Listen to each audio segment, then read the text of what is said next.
So, so Tate, as you know, this show is called the Oklahoma Sports Goodness.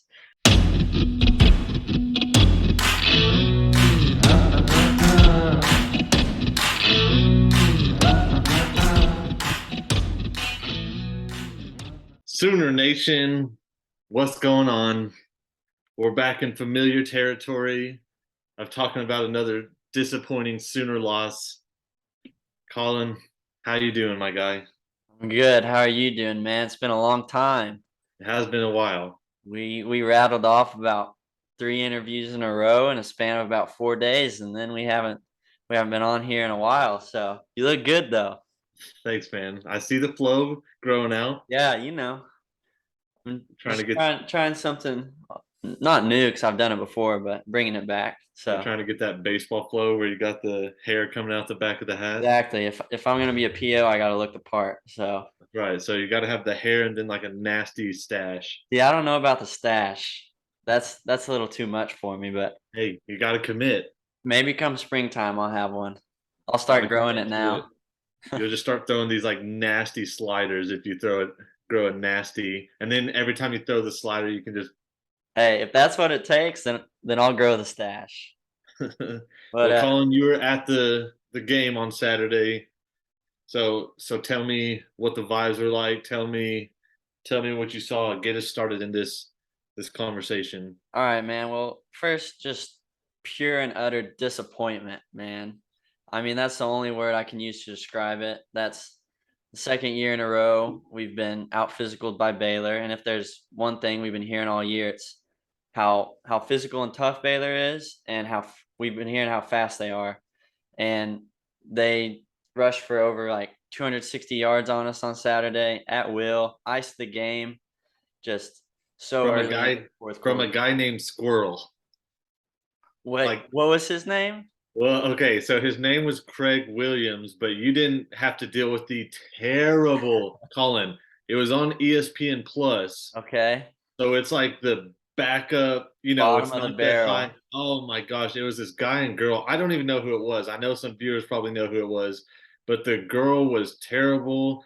And apparently, this dude that rushed for over 200 yards, or no, yeah, I think he had, No, I as a know team they Baylor as a rushed for over team. 200. Yeah, the Baylor as a team had like 260, 280 rushing yards, but she kept saying that his nickname was Squirrel, and literally that's all she would call him the whole entire game because that's all it was Squirrel Williams running on OU all game long. So all you heard was and Squirrel Williams Oh gets my loose again, and I'm gosh. like, quit calling this man Squirrel. I'm over it. Yeah, I think my TV would have been muted at a very Oh, early it was. point in the I muted game. it, and Kayla, my wife, was like, "Why is the game not on?" I was like, "I can't stand listening to these announcers." Yeah, I mean, if Saturday wasn't bad enough, I'm glad I was at least in person. Didn't have to listen to that BS.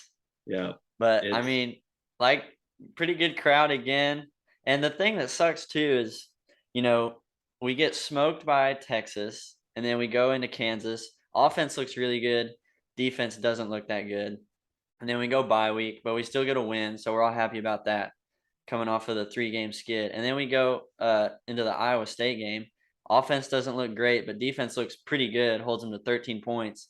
And then we just can't put it together, dude. Like, I'm thinking, oh, the defense has got things rolling. We're going to play complementary football. And I was completely wrong about that. The defense looked horrible, Tate. Let me hear some of your thoughts on their performance from Saturday. well, I meant the most frustrating thing apart it. Well, the most frustrating thing about it is that exactly what you said. It looked like OU was trending towards playing complementary football, Hmm. and Saturday was like the complete opposite of complementary football. When a defense would get a stop or an interception or force a field goal off of bad field position, offense would turn it over. Offense would, I mean, punt it through the end zone. I mean, it just was so bad on so many levels.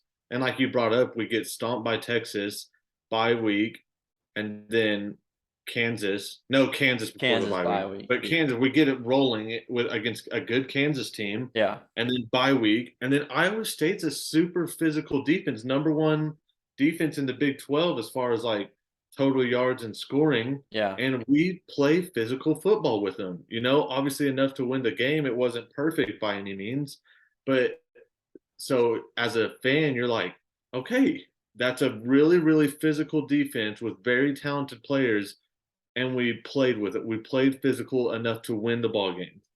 We're headed in the right direction.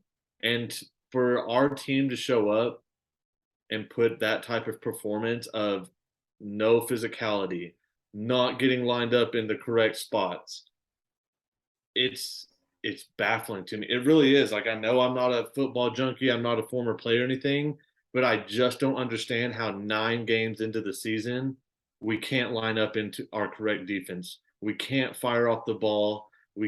It's crazy to me. It's crazy to me. And what's scary to me too is like everyone's going to talk about, oh, it's a first year, which we're going to talk about that in a little bit about all these excuses getting made. But what scares me the most, Tate, is have we gotten from the start of the season till now, have we gotten worse or have we gotten better? And Well, I I mean, think, and that's our point is that like it looked like okay, it was dumpster fire. Okay, let's salvage the season, let's progress, let's make a progression upwards. And it's like, oh, okay, yeah, we're doing that. This was a complete 180. yeah.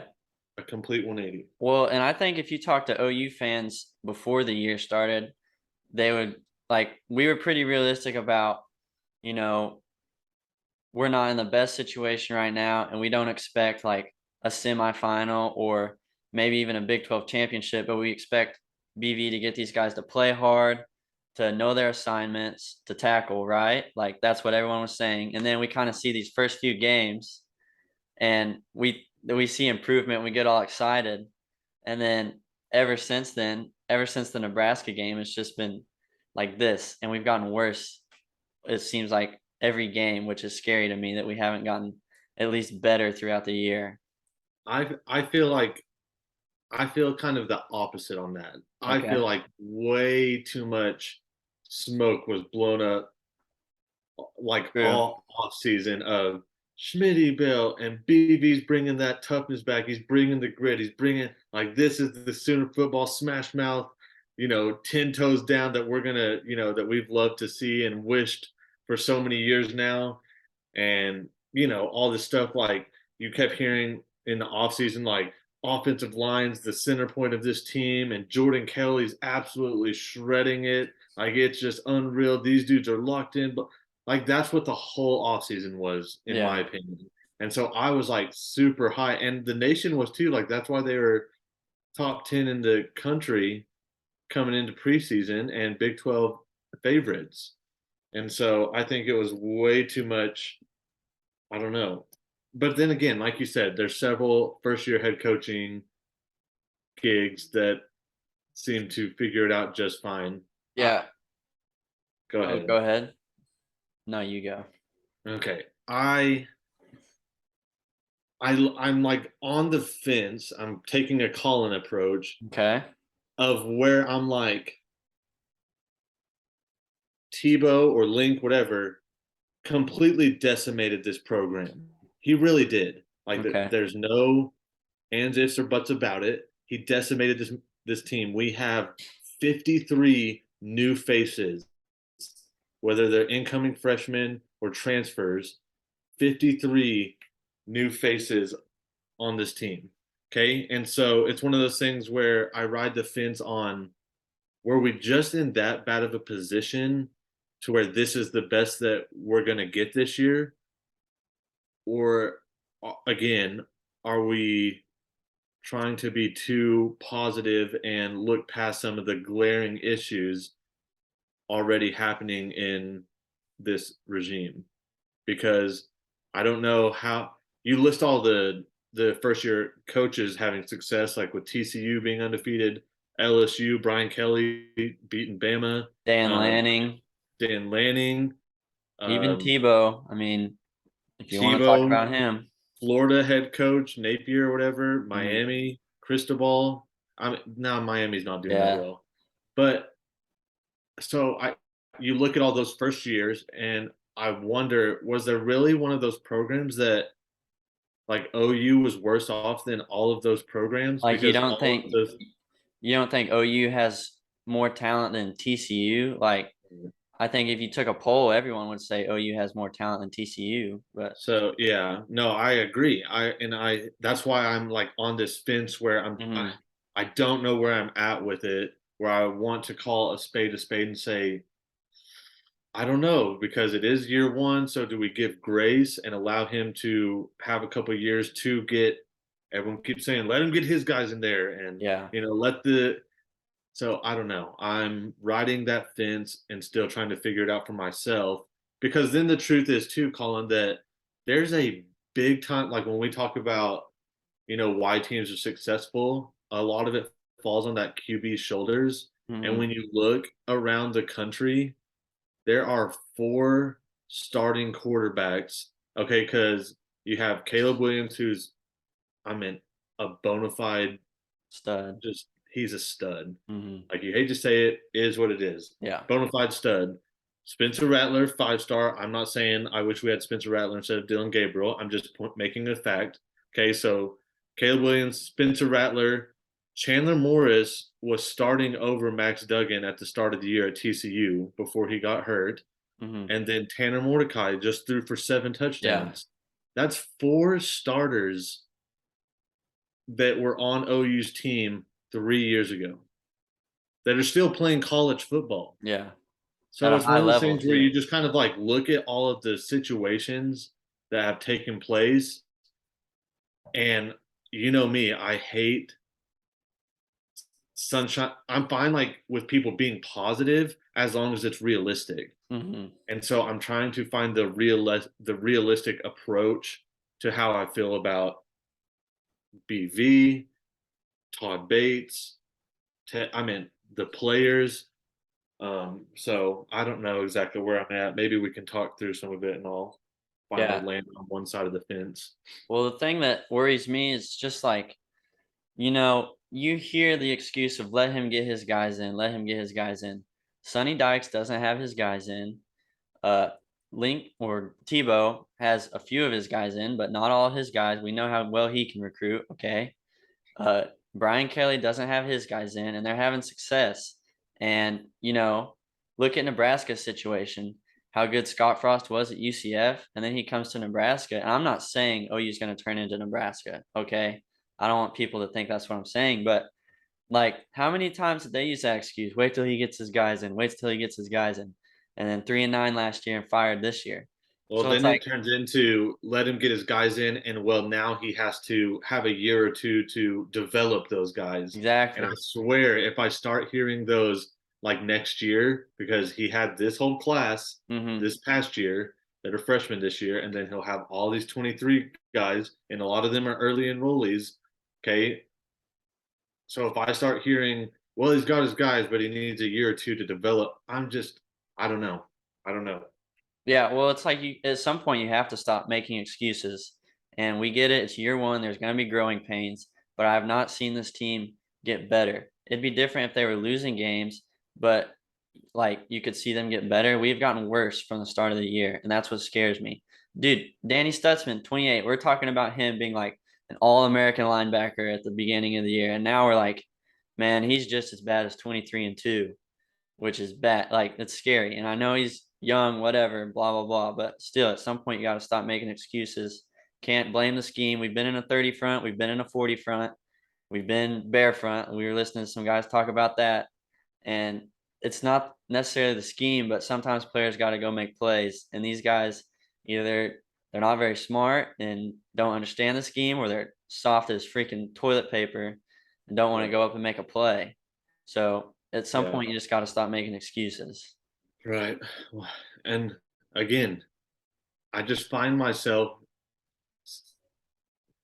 I guess it is just making excuses for this team where I think they're soft as freaking Charmin. Like they are so not only physically, like they're getting bullied off the line, Mhm. getting blocked 15 yards out of the play. So not only are they physically soft, but they are mentally soft. They are so mentally soft. This defense, if someone scores, it's like, Yeah, all right, well, it pack it is what up. it is. Yep, pack it up. Let's go. And I don't understand where that comes from because it's definitely not Venables. And so another excuse that I come up with in my head is, did Tebow really establish this big of a culture where we're just going to be more talented or faster? You know what I mean? Where it's, you don't have to be as physical as them because we're going to scheme around it and use it against them type thing. But 3, 4, 5 years down the line, now you have a culture problem of your entire locker room being extremely soft and not having any type of mental toughness.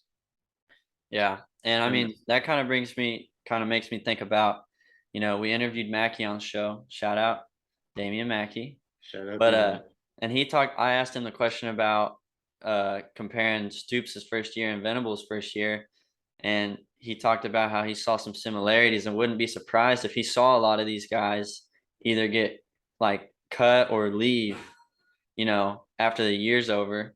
And so maybe it's a matter of weeding out some, which I'm not in the locker room. I have no idea like what the culture is like in there, but maybe that has something to play with it, just a few guys bringing the vibe of the locker room down and maybe just but then it comes back to, oh, gotta get his guys in. It's like you don't want to use that excuse, but Right. and it's like I just don't know what it is, because like you say, you were really good basketball player. I'm playing college baseball, all right, not football players.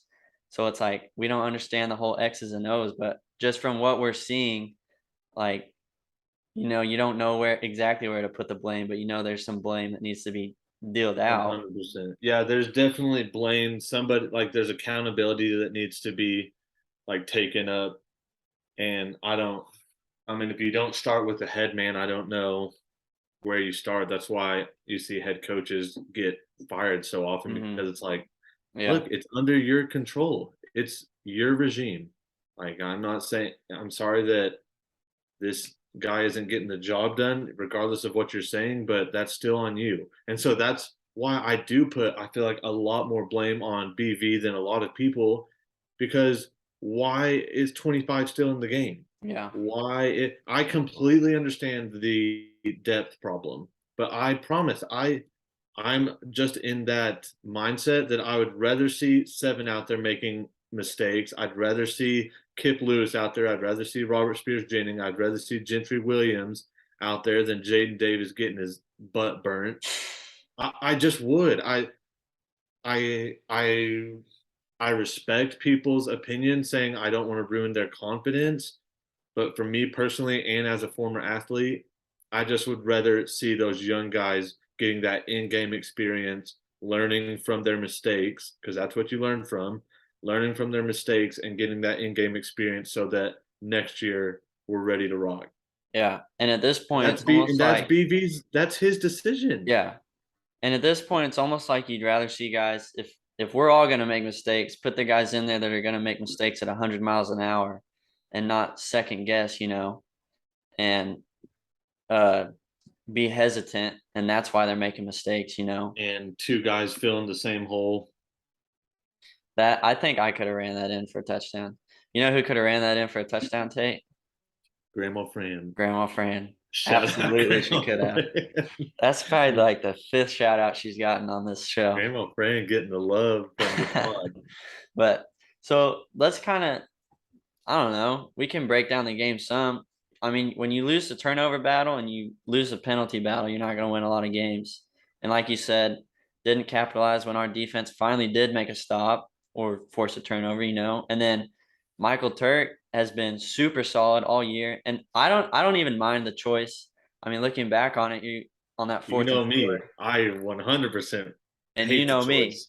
Yeah, But I was like, it was how much time was left? It was like, there's like 4:30 left on the clock. yeah, yeah. But here's what makes me mad is we only have two timeouts at that point because we decided to use a timeout with like 12 minutes left in the fourth on like a 3rd and 1, and still like don't put up any resistance, but that's neither here or there. I don't think if I am going to criticize BV on one thing, and especially that last drive, I don't know if that's BV or Levy, but his clock management has been not good.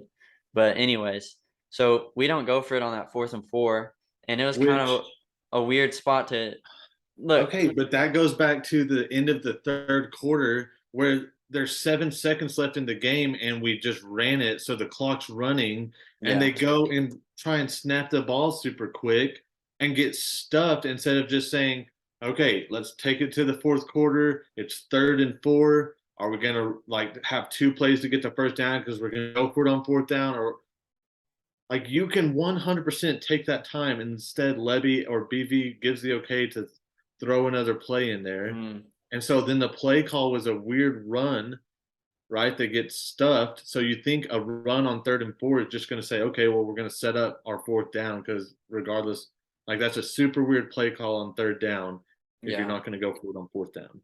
yeah. I agree. But then even if you're not going to go for it on 4th down, you can't punt it into the end zone there, and because that basically just negates the decision because we were on our side of the 50 and then they get the ball at the 20. So it's like you might as well have just gone for it at Yeah. that point. So special Yeah. teams errors, penalties, turnovers, you're not going to win. And the fact that we were still in that game shows how mediocre Baylor is this year. Right. Yeah. I mean, it's weird. They physically dominated us, but they still shouldn't have won that game, No. which is a weird thing to say. I don't know, dude. You look at so many things in that game, whether it's we finally get Bowman gets the INT and Gabriel just literally turns around and throws Did another we pick. did he throw Then a pick on that drive? yep, turns around and gives it right back to him. Mm. Um I mean, like the field goal before the half. Well, and that got backed up 15 yards Well, because of that's the what I'm personal saying. foul.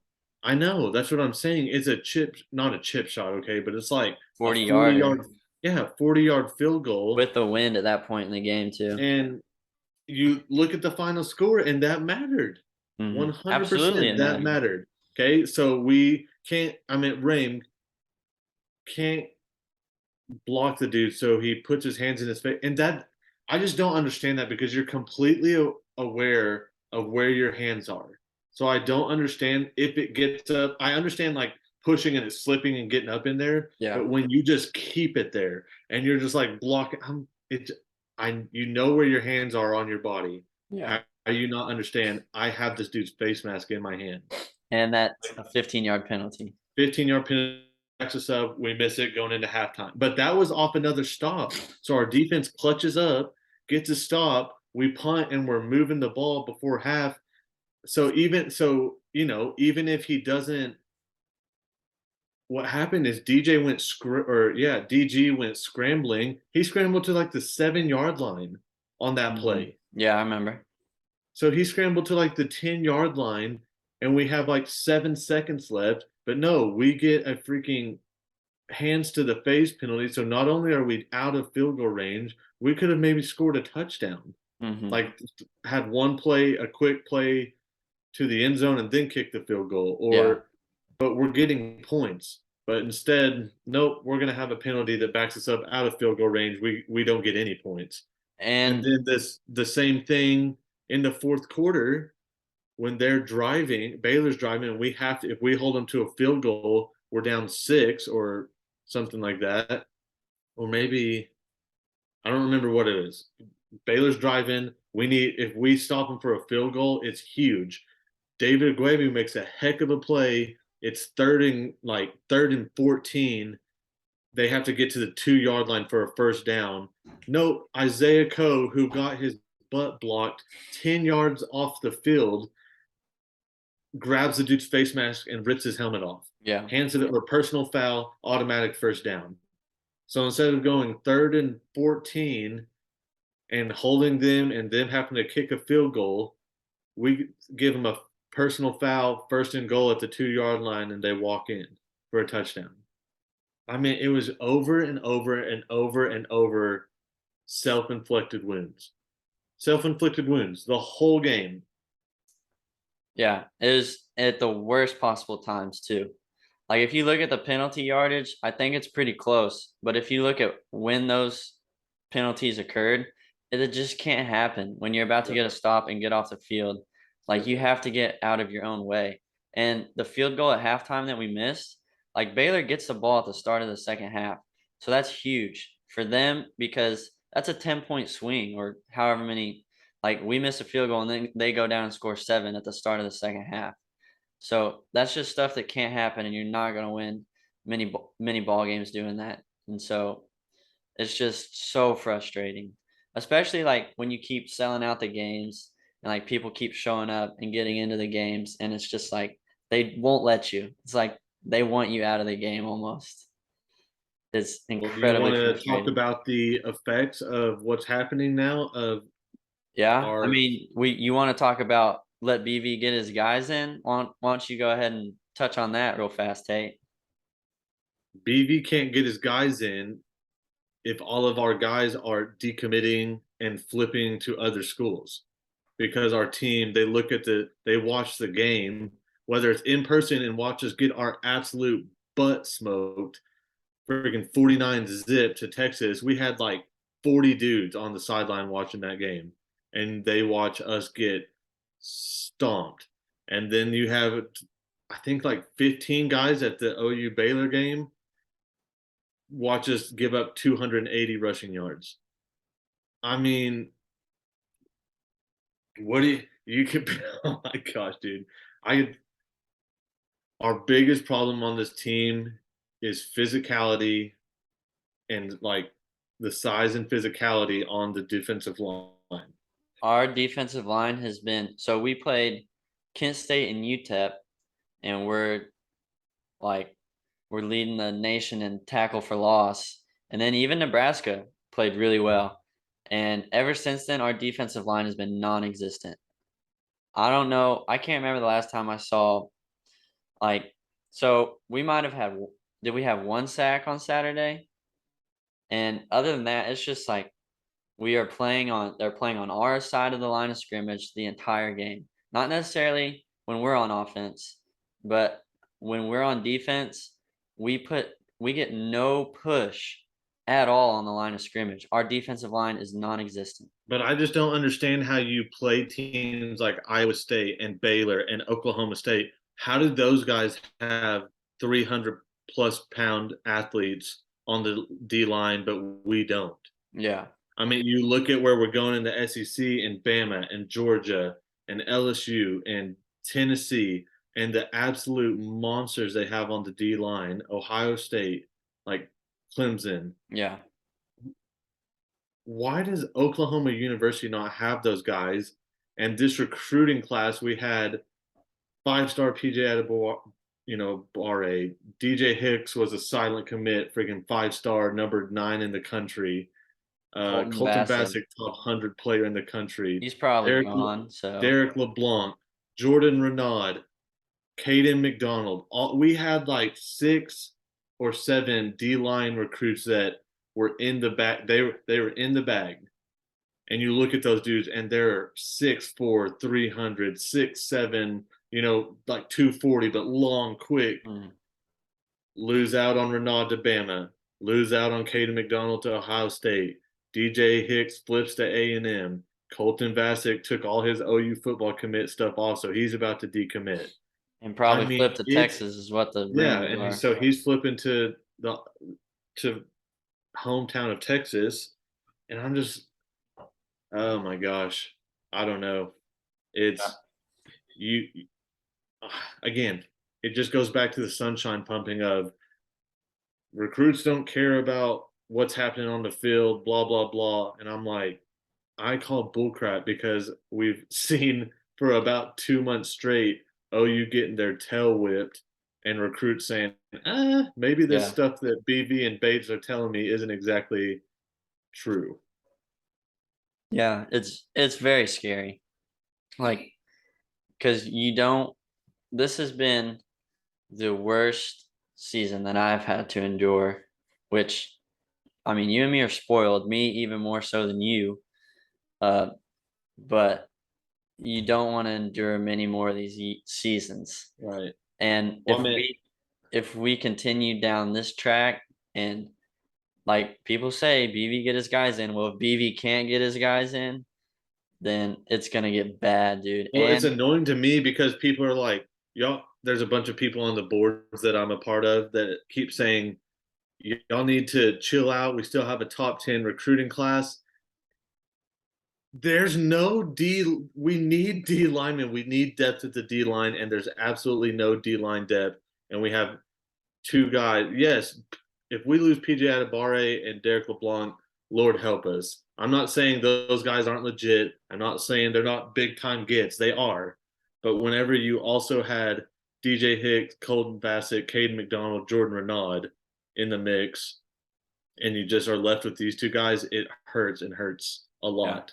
So I definitely. don't know. I don't know, dude. But I mean, it's like if you listen to anybody talk about football, they talk about winning the game at the line of scrimmage. And so, I mean, go headed into the SEC, and we don't have a D line that can win at the line of scrimmage. Like you and me both listened to the Oklahoma breakdown today, and they're talking about how our guys just cannot win one-on-one matchups. Like they cannot win one-on-one matchups. That's a problem, dude. Yeah. And I So, don't know what it is. I don't. That's what I'm saying. Where does that blame go? Because they had a full offseason with Schmidt, had a full offseason with Bates and mhm, BV. I mean, last year, don't get me wrong. Even I'm not talking about the dudes that went to the draft. I understand we had much more talented guys on the D line, yeah. but like in the bowl game, Stripling went off. Mhm. Jordan Kelly got in there. Isaiah Coe was in there. Like, how come last year these guys could beat guys every now and then one on one, and now this year we get blown off 3, 4, 10 yards off the ball? Yeah. I don't know what it is, man, but hopefully they get it worked out. It's been And a what a rough year for Oklahoma sports fans. you think I mean, even little brother, man. Ooh. oh well, I know, yeah. OSU starting to fall off. I mean, OU basketball played their first game today, Uh-huh. lost to Sam Houston No 52 way. to 51. Listen, the score at halftime was 26 to 19. OU, 26 points and a half. That's horrible. Sam Houston, Sam Houston won the game shooting 32% from the field. Goodness. 32%. So our boys on the gridiron getting that booty whipped. Boys on the hardwood losing to Sam Houston. The Uh, Thunder hey, lose to a 2-7 or whatever Detroit I watched Pistons. that whole game before we recorded this, and they were up at half big. And I was like, because I mean, those are two young cores kind of rebuilding, in the same fashion, have very similar GMs and their thought process. And the Thunder looked really good at the first half, and then they end up getting beat. And I was like, how did we get here? State of Oklahoma is feeling it. Yeah, we're floundering, man. Uh, at least we got softball season to look forward to, man. I mean, we probably should just delete the podcast before softball season starts. Honestly, Tate, though, we might be the kiss of death. I mean, especially me. I mean, OU wins a natty in 2000. Your boy's born in 2001, haven't won one since. You're the We just kiss of death. we decided to start a podcast uh after a 4-game win streak. We started it before the K-State game, I think. It was either before or the week of the K-State game. Well, we And decided after the Nebraska game to start it, so we were 3-0 and top 10 uh-huh. in the country. Yeah, life comes at you fast, man. Maybe you Facts should don't just lie. yeah. Just keep the O'Grady's away from your sports teams, I guess. I don't know. I mean, softball should still be absolutely dominant. Recruiting news there, they have like the 2023 or the 2024 class. I think they already have like the number one recruit in the country, the 1, 3, and 8 recruits in the country have committed to the OU softball team. Nice. Maybe Which, Patty Gasso should go coach the football team. right? She's got to be able to instill some type of just like I mean, and that's my point. You watch her um in the dugout, and she is intense. Yeah. Like I would not want to cross her. I No. honestly feel like I would rather, in the midst of it, I feel like I would rather talk to BV than Patty But Gasso. is that not what we thought we were getting in BV, man? And he showed it in the first few games. And he did one time this week. I saw him about 15 yards out on the field, just ripping Danny Stutzman, like in the middle. It was like after a play had ended, and they're running back to line up for defense, and he's just 10 yards out, ripping this dude. So I mean, there is some fire, but for the most part, he's been very reserved, at least on Well, the he just, sidelines. I don't know what he's like in practice I or don't anything like know, that, dude. though, He but keeps playing that. I need to, I don't know. Again, here's me just speculating. I completely understand. I have no idea what's going on. But from an outsider's view, it just looks like he's trying to, play head coach. yeah, like play head coach, not burn any bridges, like win the guys over by being a player's coach. And I don't know. I'm just not of that because you always think you want someone to be a player's coach. Like when I was playing, I want someone that's for Mhm, the. I got the most out of like my high school basketball coach because me and him just butted heads all of the time mhm. because he saw how much potential I had and he wasn't going to allow me to short self my, or you know what I mean? Like Yeah, he was not going to let it happen, and he wasn't going to do it by being like buddy to me and pat me. You're okay. Like we've ripped into each other, but we got the best out of each other. yeah, And I just like in my as a trainer, I feel the exact same way. I can love you outside of the training session and we can be best friends. But the second we step foot on this court, like we're going to go at it. And you might hate me at times, but I promise I'm going to get the best out of you. yeah. Well, you have to, as a coach, you're supposed to hold your players accountable, and as a player, you're supposed to be humble enough to take that coaching and to be held accountable. Like it's definitely a two-way street, and your coach isn't there to be your friend, right? He's there to win games, but to like mold you Well, what and I've fit learned his is, culture and organization. Go ahead. like players want, they're never going to say, hey, Yeah. hold me accountable for every single mistake I ever make. Like, no one is ever going to come out and say that. But players want to be held accountable. Mhm.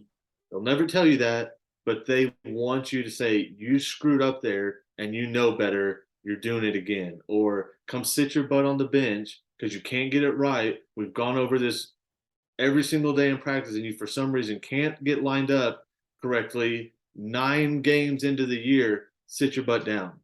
Sit your butt down.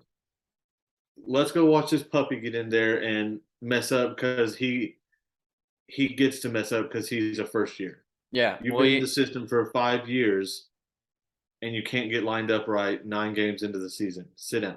Well, you have to have that edge, and it's like your whole thing, like when you were playing basketball, Coach Miller's thing was ironclad was huge, like iron sharpens iron. And that's true. Like if you know your spot is secure and you're not going to get like pulled or anything like that, like then yeah, you're not going to come with the same edge and competitiveness that you would if you're like, oh, like I'm on a hot seat for this spot. So it's just like complacency is the enemy of progress, bro, and the enemy of getting better. And I don't, I mean, I don't know if these guys are complacent or what, but I can Sure tell you looks this: like it. they're not very good, not very good. So they 100% look like they're complacent. And like you were just talking about, when you don't feel like you, if you don't feel held accountable for making mistakes or not showing full effort all the time, what human nature is lazy. Like, why would you? Why Yeah, would you go 100% as hard as you can every single play if you get away with doing, 50% and making mistakes? Like that falls on the head coach. It just does. At some point, players need to be held accountable for not going 100%, for not being as physically dominant as possible. and then making consistent mistakes game in and game out. Yeah, it'd be different if they were lazy, but somehow happened to be in the right spot or running the scheme to perfection, but that's not happening either. Clearly, as we saw with the 260 rushing yards given up on Saturday, like guys are not in the right spot. Guys are getting blocked out of bounds and pancaked. So, you know, when do we start to hold these guys more accountable and make them feel some sort of edge or You like would think it they're would be before nine 9 games games into the ago? season. Yeah. I mean, you would think. So I don't understand why they're not trotting out the young guns. Like I don't get it. So I don't know. And the scary part about it is you look at the rest of our schedule, and I feel like we can go 3-0, or I feel like 0 and we can 3. go 0-3, and Yeah. Well, we were just talking about that's so weird. It's we so were just weird. talking about the West Virginia game today, about how we're going up to Morgantown. No, that's a hard place to play. JT Daniels is no scrub, and our defensive line is very bad. Well, So if the he has, team we just lost to went up to Morgantown and lost. yeah, Baylor lost exactly. to West Virginia. So this is no game on our schedule has been a gimme with how bad we've been. That's what I'm But saying. So go to Morgantown in a tough environment with a tough D line, physical, and then JT Daniels being able to sling it. Like, yeah, he's had off games, but people always have career days against OU. yeah, and And I think then he is we a have talented guy. So and then we have OSU who has a super physical defense. Not as good as last year, but still super physical D. And we know that they're going to come out. And then we have to go to Lubbock against the dual threat quarterback mhm, that's literally caused problems all year long. yeah, so Could we win all three? Absolutely. Could we lose all three? Absolutely. And that's such a weird place to be. it really is. So hopefully we can still salvage this thing, make it out of here 8-4. But if we don't make a bowl game, that's gonna be. I don't care about the bowl game, but just the fact of not making one would be incredibly embarrassing. Like I roasted Texas so hard. Well, it was last year, right? Yeah. They Losing, were, yeah, 5-7. yeah, losing to Kansas to not be able to go bowling. And Hmm. I roasted them so hard. And little did I know that I was 9 months away from the exact same thing being a threat to OUC. Oh, how the turntables. How the Here's the turntables. thing though about Texas is they were 5-3 before their win last week. We were also 5-3, okay? And they're talking about how good of a season they're having. And we're talking about how abysmal and how much of a disaster the year has been for us. So I think that just goes to show OU versus Texas as far as expectation and like standards. But the fact that they were 5-3 and they're super excited about it, I just hate Texas so much, dude. I think they're losers, and I think they'll always be losers. I don't want us to Well, turn into they're losers going to too. win the recruiting battle of Colton Vasek, and Anthony Hill just decommitted from A&M and is probably going to go visit. And And then there's what who rumors that DJ Hicks is going to go visit with them. I've read that those rumors aren't true as of right now, but if somehow Texas flips Vasek from OU, Anthony Hill, the number one linebacker, and then the number one D lineman in Hicks from A&M, I would be devastated. yeah, that would be a bad day to be a Sooner to see them Uh, have that much success. Listen, too much bad news. Too much bad news, Colin. We got to turn the table. We got to table turn this thing, right? Okay, so we always end it with some good news, or I don't know if mine are ever really that good. They're just like more impressive. It's like more impressive news Hey, I stories love the for me. goldfish story. Yeah, Goldfish story was gold. Oh, okay, And and you just ruined it. all right. So you want me to kick it off with some good news, or you want to go for it? You go ahead and kick it off. But before we start, good news. It's Grandma Diana's birthday today. So Grandma happy birthday, Diana, Grandma Diana. Grandma Diana, love you. Even though you're not my blood grandma, you're still family. where It's it counts. it's hard not to love Grandma Diane. Oh, Grandma Dan is the best. So happy birthday, Grandma Diana. All right, go ahead, Tater. First birthday shout out on the pod.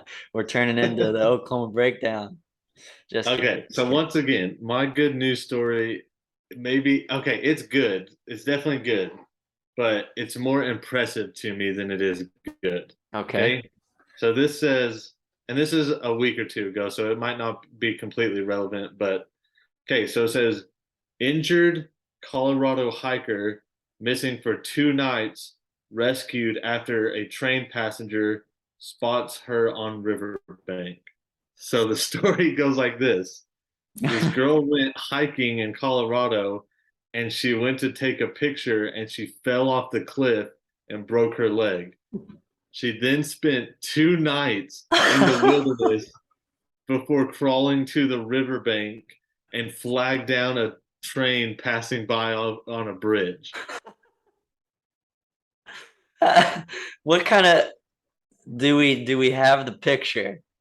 That better have been the just absolute best picture ever taken, ever captured by anybody. If you were stranded in the wilderness for 2 nights with a broken leg. I mean, listen, the more you dive into that story, like one taking a picture and falling off a cliff and breaking your leg is terrifying.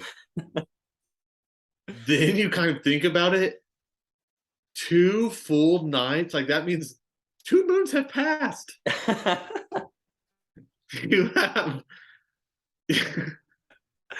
you break your leg, spend the night in the trees And with then do a it again. that's what I'm saying, the whole day and whole night with a broken leg. I mean, I cannot fathom the amount of fear and just like your leg is on fire from being broken.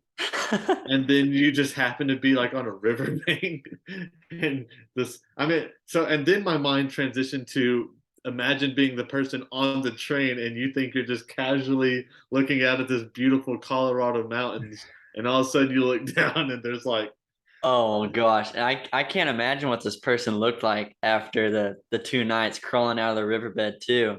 yeah, with a So broken leg. So I don't know, dude. Like 100%, it's a good news story because she survived and everything went well. Like I yeah, looked at, yeah, she's doing fine. But I mean, I was more impressed by just the whole dynamic of the story. yeah. I hope the picture and the phone survived. I don't know if it was a phone or a camera, but if it did, that picture needs to be printed out Yeah, and framed and put in the just where everyone can see it in the middle of her house, man. I didn't even think about that, but that's a very good point. 'Cause that is wild. Falls off a straight up cliff, dude. Taking a That's picture. a perfect representation of a picture's worth 1,000 words. Yeah, that should have been the title to the article. Oh Oh my gosh. gosh.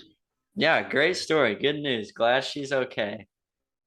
I hope we got the picture, but at least she's still kicking. And maybe she'll be more careful around cliffs next time. She's just not kicking with her broken leg. Exactly. She's That still leg's out kicking. of commission. Jeez. See, I'm not even gonna make that joke. All right. I don't want to Oh, get canceled. All right. So Tate, as you know, the show is called the Oklahoma Sports Goodness.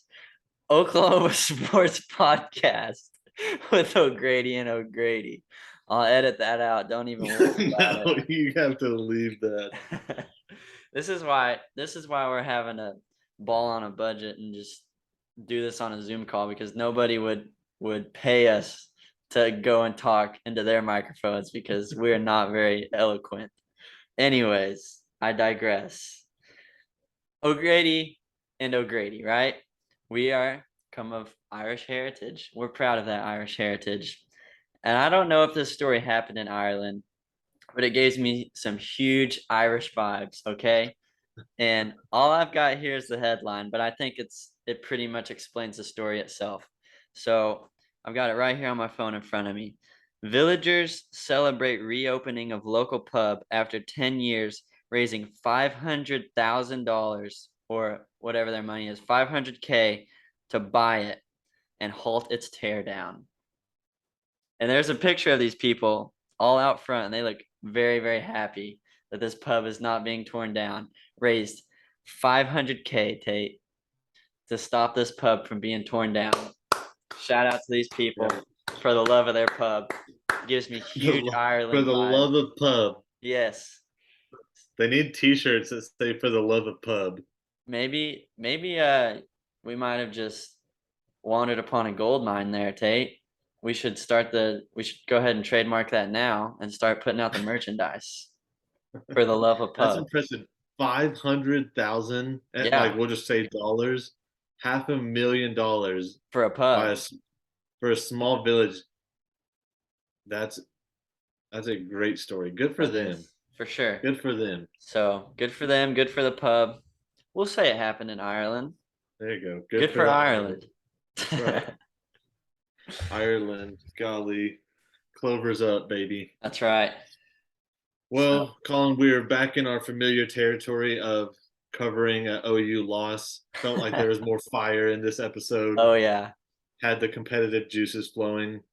We were talking off the air that I don't really know how to turn off the competitive juices. It's just yeah. always on. Like if we're, it doesn't matter what we're doing. Like we play cornhole, you're gonna lose, Nah, and it's not a good thing. I probably need to learn how to finally be able to turn that off. it's a blessing and a curse. Blessing and a curse. All right, my guy. Well, let's pray for a sooner victory. Let's pray for this men's basketball team to get it turned around. Man, pray for our Thunder. Let's pray for the Thunder to tank the rest of the season for Victor Wembanyama.